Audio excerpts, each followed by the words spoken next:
Hi, my name is Elise Picola, and I'm going to talk today about the significance of literacy. To start, I would like to begin with a quote from George R.R. Martin in his novel A Dance with Dragons. It is, "A reader lives 1,000 lives before he dies. The man who never reads lives only one." Reading is a freeing activity. Although a book is simply written words on a page, the story comes alive in the reader's mind.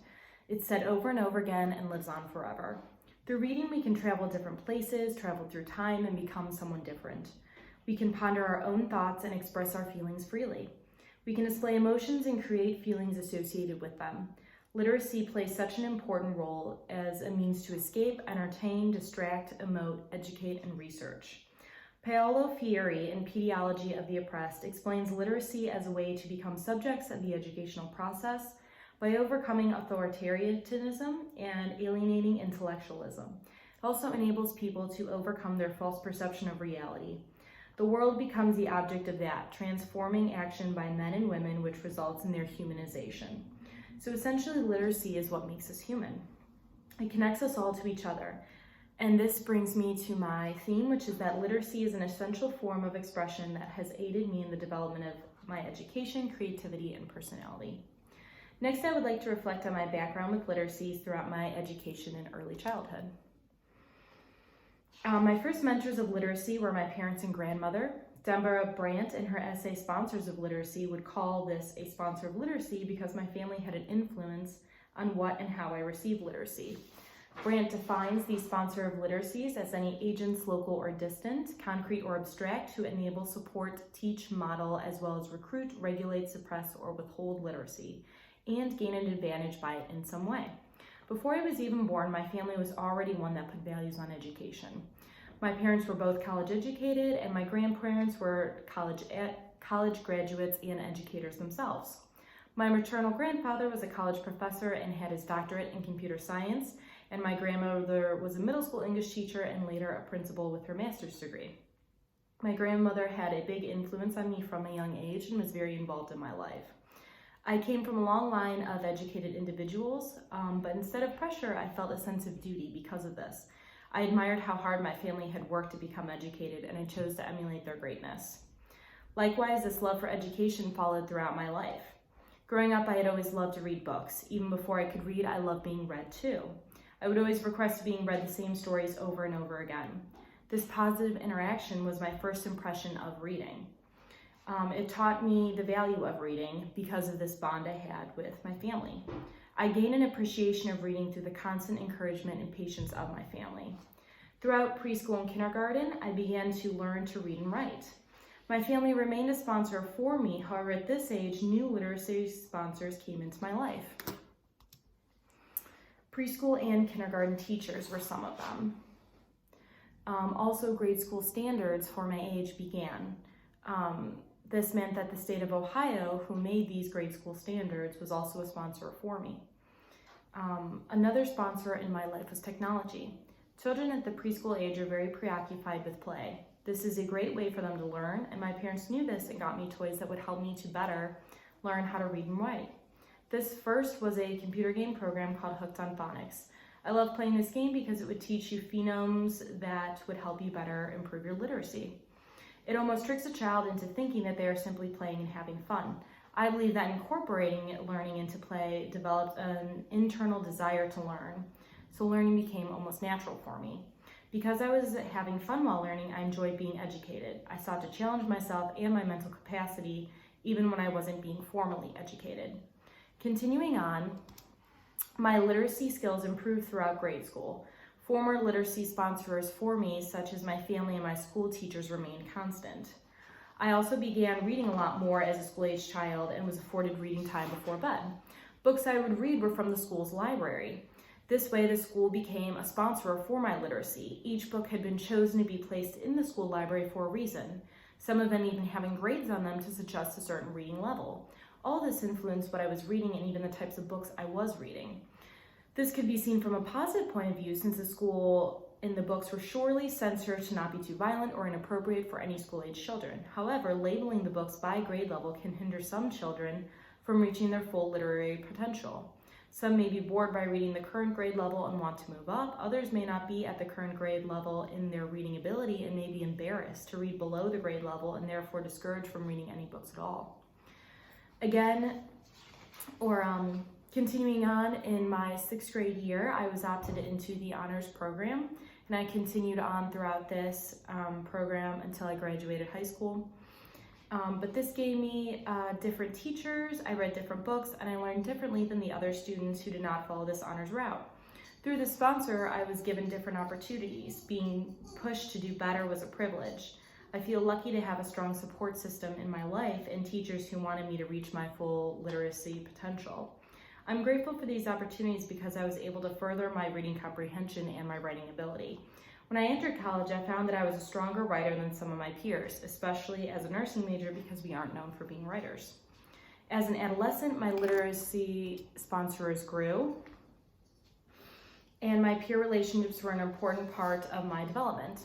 I was encouraged to read books that were popular at my school. I read books like The Hunger Games.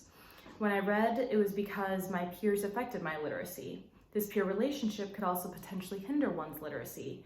Many times we read and write in classes and in study halls, and if a teen is reading a book that is not thought to be socially acceptable by peers, they may not choose to read one at all.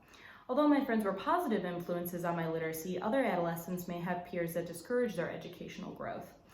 Through literacy, having a good grade and being well educated were considered virtues in my community. However, other communities may not include education or literacies as strong values. This could hinder teens in wanting to further their literacy endeavors.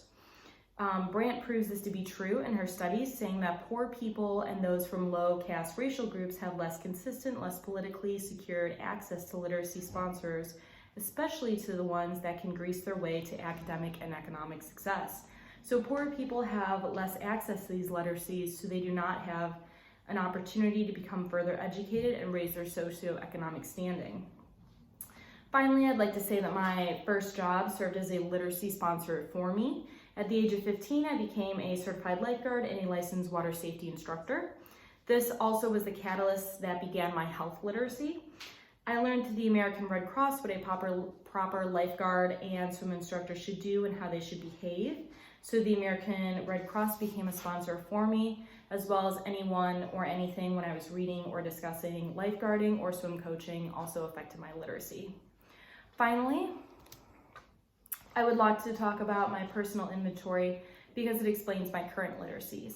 As I look through all the books I own, I realize there are certain commonalities between them. I still own nearly every nursing book I've ever bought through Mount Union nursing classes.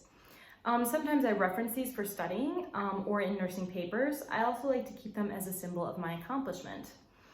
I put so much time into reading, highlighting, making notes, and studying these books that when I look through them, I'm remembered of all the hard work I've put into these classes. So in this way, these books become a capital for me. This is similar to what Pierre Bourdieu explains in his book, Language and Symbolic Power. He comments on the metaphor of treasure, which he applies indiscriminately to the community and the individual. He speaks of the inner treasure of the sum of individual treasure of a language and the sum of imprints deposited in each brain. I have read also for entertainment, books like romance, mystery, and gothic fiction. Jane Eyre by Charlotte Bronte is my favorite book, and it contains all three. I like to rent 3 to 5 books at once, and I have plenty of options, and then I start reading all 5 books, and I only continue reading the ones that I like most and take back the other ones. I enjoy reading a lot, I just don't have enough time to do it during the school year, or at least as much as I'd like. I find it's difficult reading for entertainment after you have 5 chapters to read in a textbook. There is a clear separation between reading to build knowledge and reading for fun. I do, however, always read novels on breaks and vacations. I enjoy reading as a form of entertainment because I believe that it enhances my creativity. Walter Ong states in his book, Orality and Literacy, that reading a text means converting it to sound aloud or in the imagination. I find that by reading, I'm growing my imagination, which is something that isn't natural to me. I love studying nursing, but there isn't a daily need for creativity through nursing. When I'm reading, however, I feel that I can become a different person, I can bond with the characters, and use a different part of my mind than I usually do. This is so meaningful to me that something as simple as reading can open up a new perspective within the mind. The first significant literacy moment I can remember was in my sophomore year of high school. I was still in the honors English, and every year we had one big research assignment. We would pick a novel from a list of books and read it on our own and write a research paper about it. It was 10 pages and it had to relate to something that we thought was significant. I remember that my only goal for the semester was to get an A on the research paper. I read the novel Emma by Jane Austen, and I was careful to look for symbolism and hidden meanings.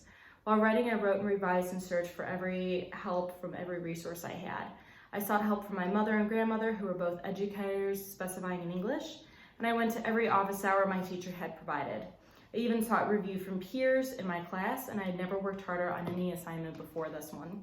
After months of reviewing and reworking, I turned in my paper and I received an A. I was so proud of myself because I knew that I had given everything in this paper and it showed.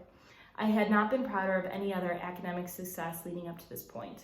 Brett Blake and Robert Blake argue in their essay, The Meanings of Literacy, that literacy is a human rights issue and educational right, and at the same time a legitimate aspect of national and global efforts to improve education, individual development, well-being, and self-respect.